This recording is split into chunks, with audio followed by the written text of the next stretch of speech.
Hey everyone, welcome back to Shark Tank Tips. I'm your host, Zoe Hewitt. As always, you can find me on Twitter and Instagram at RealZoeHewitt. Human bobber, what do you think this is? It's actually a life vest. That's a little bit what it sounds like to me. It definitely sounds like a pool toy. Justin and Doug were in the tank. They were asking $120,000 in exchange for 15%. And their big pitch was, hey, we like getting drunk on the water and we need something to do it in. So they came up with a life vest. I mean, there's quite a pitch for you. This life vest, they say you can sit on it, you can sit in it, you can wear it. It sort of goes everywhere. There were two different styles, but the big takeaway here is you can wear it as a typical vest, or you could put it on. It almost looked like a giant diaper. Sorry guys, that's a little bit what it looked like. But the sharks were semi into it. Kevin said he would buy one. He spends a lot of time on the lake, but it looked kind of silly to me, which I guess is what happens when you have pool toys and things like that that aren't actually in the water. So they haven't made a ton of money, only about $63,000 so far in a handful of years, but they said it's because they had to take a big break to get Coast Guard approved. They were trying to get into the big box retailers. They said the retailers liked the product, loved the vest, but it had to be Coast Guard approved, and they said that was a long process.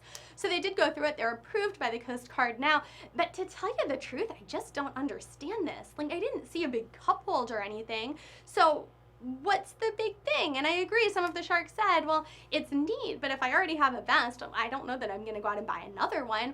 And the other big issue that the sharks had was, how would you know that it can be worn in all these different ways? If it were hanging in the store in this sort of upside down manner, then they would just assume maybe some, I think they said some knucklehead kid in the store was hanging them that way. So it seemed like it did need a bigger explanation. But Robert was into this. I feel like he's into a lot lately, and he did actually offer a deal. Excuse me, it wasn't Robert, it was Kevin who did wind up coming up with a deal, but Kevin said he wanted more.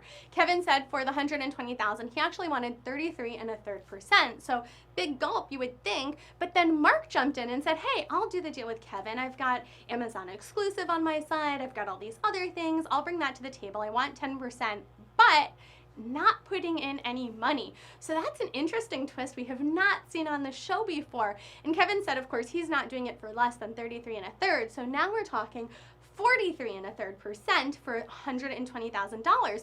But what's interesting is these guys said yes really quickly, and I think the big tank tip takeaway here is they realized what Lori always says. She says it's better to have a percentage of $1 million company than a bigger percentage of a company that's not making much. And I think these guys realized it. And in like the little afterward, they did say this might be a first where we gave away even more of the company. But I think they realized that this was a good deal. They were gonna get two sharks. The only question I have is, why didn't they go back and ask Kevin if he'd do the deal without Mark?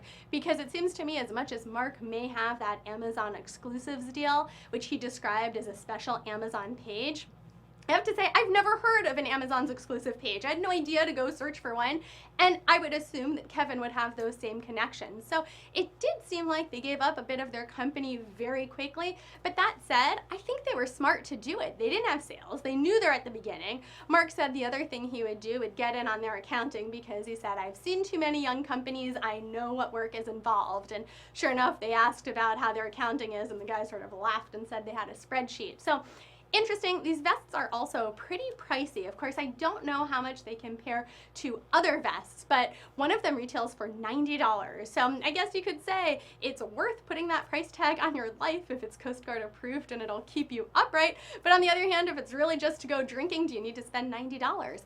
I don't know. Let me know your thoughts. Would you buy the human bobber?